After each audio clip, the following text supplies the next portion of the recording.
Good evening, good afternoon, good morning, wherever you are watching from. Welcome to my YouTube channel, Talk with the Midwife. I'm Lorena Dunke. On this channel, we talk about everything that has to do with women's health and the health of their babies. We also talk social justice issues because the principles of social justice issue, when they are well respected, there will be good outcome of maternal child health. So let's dive into today's message. Today we'll be talking season 1, episode 2 of the pregnancy journey.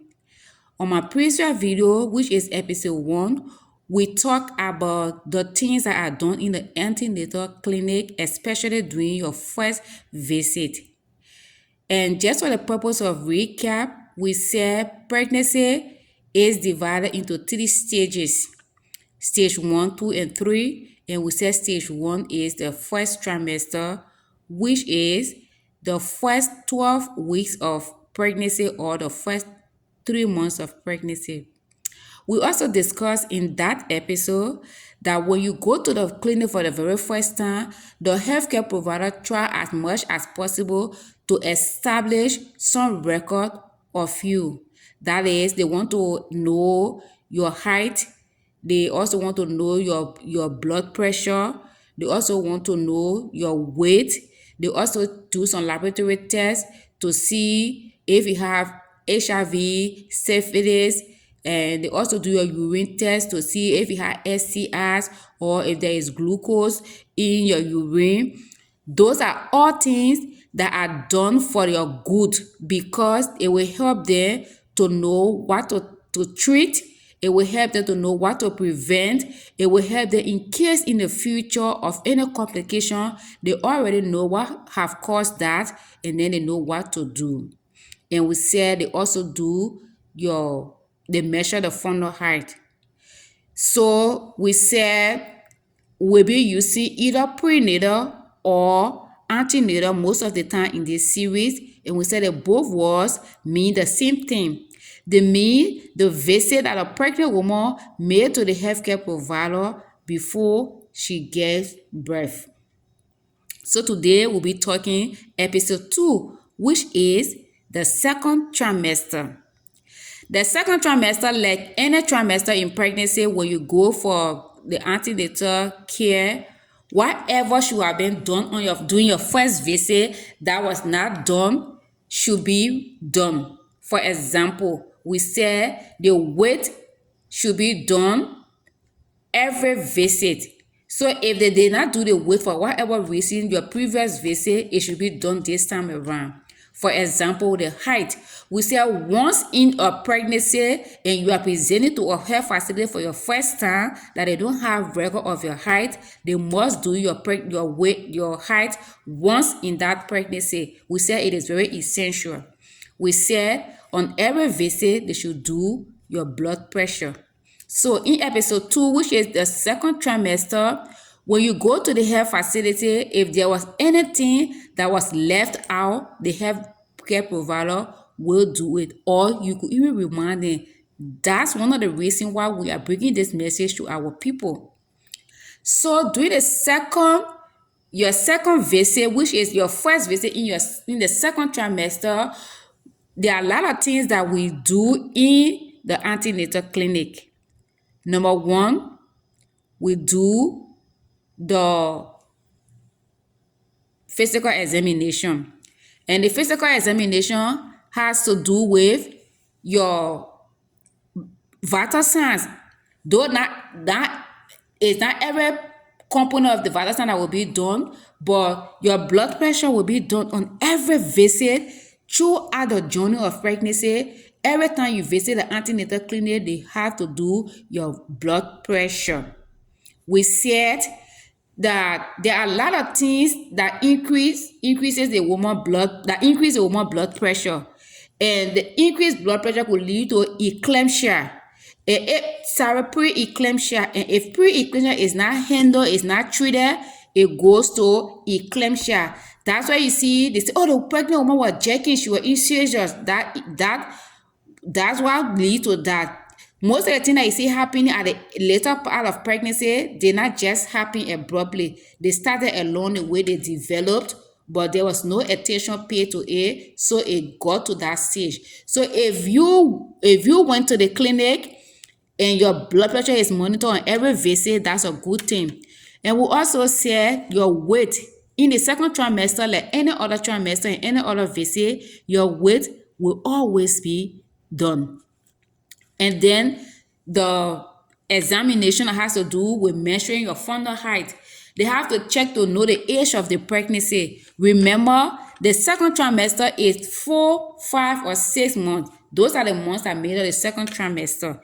So on your visit at 4 months, the fetus is breathing. So they will check your fundal height to know the age of the pregnancy, whether it's 4 months, it's 5 months, it's 6 months. They will also check to know the fetal heart tone to know if your baby is breathing. Is it breathing right? Is it rate okay? Is it normal? Is it abnormal? They're not just checking for the breathing alone, but they're checking to know whether it is breathing. Is it breathing right? Those are things that the healthcare provider will establish during that visit every time from in your second trimester. And another thing they will be doing for you is they will be telling you the position of the fetus. There are many positions that the fetus can choose to come with. While some of them are due as the result of something that is happening. So for example, the cephalic position is the normal position, which means the head of the fetus is in the pelvis of the woman. That's the normal way the baby should come. However, the baby could choose to come with buttocks. That is to say the butt of the baby is in the pelvis instead of the head of the baby. Or it could be transverse. Transverse last means the head of the baby is either crossed on the left or on the right side of the mother. So there are many ways that it comes. And sometimes it can be compound presentation. That is to say, instead of just a hair being the pelvis, it is a hair in the hand. So, but all these things will only be detected if you went to the antenatal clinic for the healthcare provider to be able to assess and establish these things. If she assess and you are having a cephalic presentation, fine. She continue to work with you for a better outcome. If she assess and it's a transverse lie, she knows what to tell you or he knows what to tell you to be able to correct it. If it is buttocks, she also knows what to tell you. But don't stay at home and just present to the clinic in your 9 months, to give birth. It becomes difficult.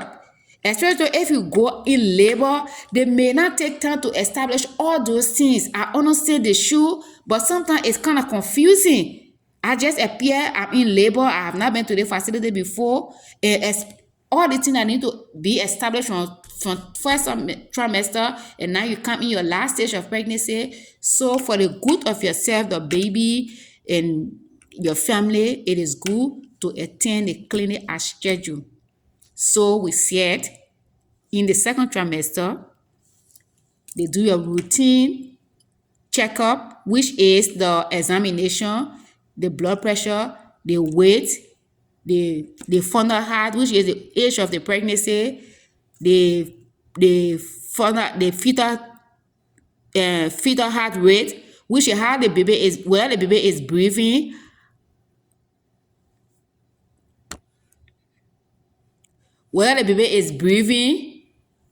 is the breathing normal? Is it abnormal? Those are things that will be established. And we also said they will check for the presentation, the position the baby is presenting with. Is it the head, the butt? Is it transverse? Is it the head and the hand? Those are things they will be checking.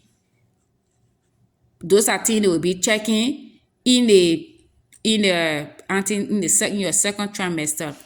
And also in your second trimester, they will give you treatment or prophylaxis.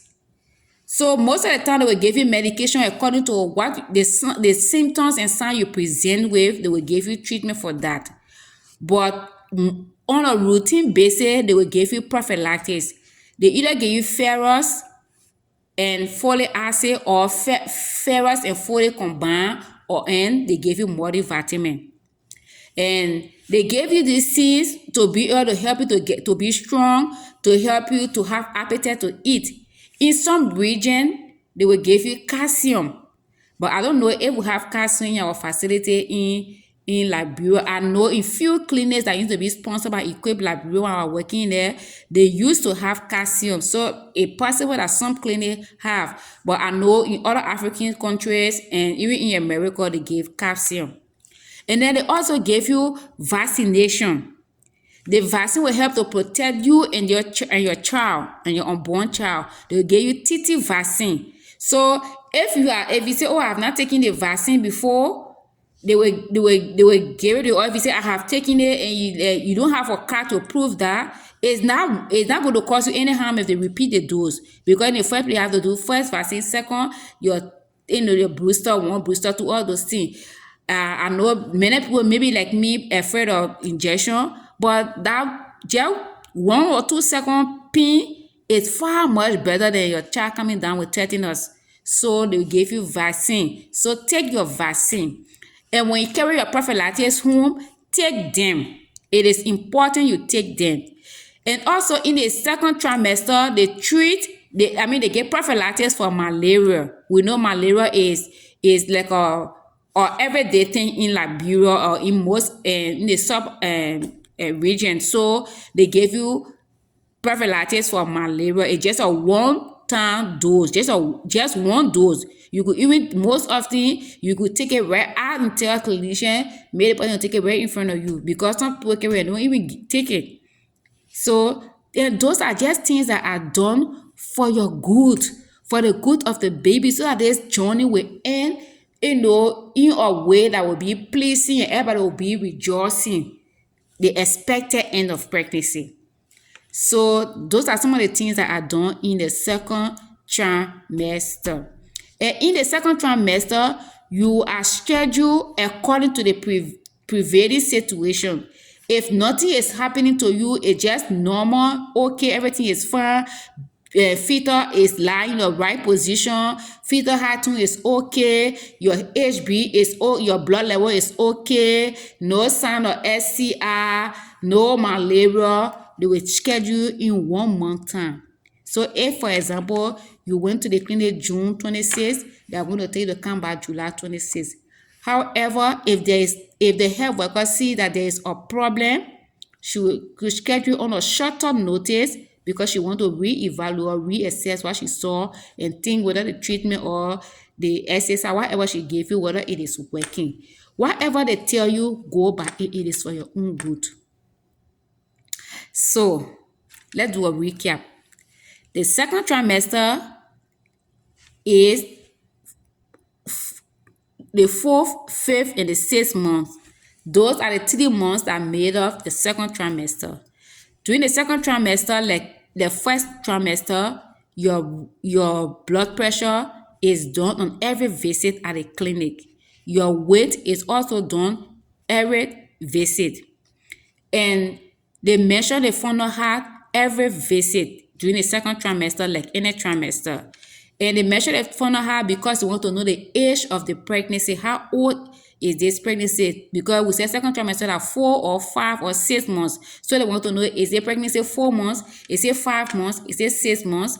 And then they also want to know if the baby is breathing. At 4 months, the baby must be breathing. So if it is breathing, is that breathing normal? Is it abnormal? Because their heart rate, that I wouldn't discuss here, but their heart rate, because if I check a fetal heart rate, it is abnormal, then I should try to know what causing the heart rate to be abnormal. If it is normal, then fine. And they will also say you check for the position of the baby. And we say there are many positions that the fetus could choose to come with, but the normal one is the cephalic presentation, which is the head. It means the baby is presenting with the head is in the pelvic. So if the head is in the pelvic, that's a good one. The fetus could decide to come with buttocks. That is to say the butt of that fetus is in the pelvic instead of the head. It could also decide to come transverse. That is crossed. Either the head is on the left or on the right side of the woman. It should also decide to come compound presentation. That is to say it's coming with the the the head and the hand. It will also zero come with bridge. That is to say that instead of the butt, instead of the head, it's coming with the legs in the pelvic. So those are all conditions. If you don't know about it, you go into labor, it kind of it's a problem to do a bridge delivery for somebody who is inexperienced. Is a problem. So you want to go to the clinic so that those things are established for the pregnant woman to know what to do. For example, transfer. If the baby is transferred and you're going to get into labor, and the woman didn't know and she just getting to know on the day of labor, is very, very difficult. And in most cases, it will end up with C-section, which is the best option instead of trying to do a vaginal delivery that will end up rupturing the uterus or sustain a huge cervical laceration that will lead to severe hemorrhage. So it is good to establish all the facts during antenatal clinic. And like I ended during the previous video, I said the journey of pregnancy, for it to be friendly, for us to get the utmost outcome of it, there must be a relationship between the pregnant woman and the healthcare provider. The reason is I could be going through abuse as a pregnant woman, but because you didn't ask me, because you always frown at me, because you always shouting at me, I keep it to myself. But you wonder what is carrying my blood pressure up every time I come for a visit. So if you have a relationship with this woman, try to establish some things from her background, what does she do for living, how many other kids she have. That's one of the things you establish in the OB book, and what her husband does for living, and how is the relationship, and the way she answers tells you something is right or is wrong. So there must be a good relationship, and she will only be open up to you if you are friendly, you are receptive. So, and on the other hand, the pregnant women and your partners or your families, it is just right to respect the healthcare provider, because let's take, besides God, your life is in their hand. So respecting them is the least you can do. So yeah, so that's it for pregnancy journey, the journey of pregnancy, season 1, episode 2. In the first and second episode, we just talk normal pregnancy, right? It's just normal, nothing has happened. So in the third episode, we'll be talking complications either in the first or second trimester. Before we can get to the fourth episode, we want to discuss abnormalities or complications within the first or second trimester. So thank you for watching, and please like and share my video, and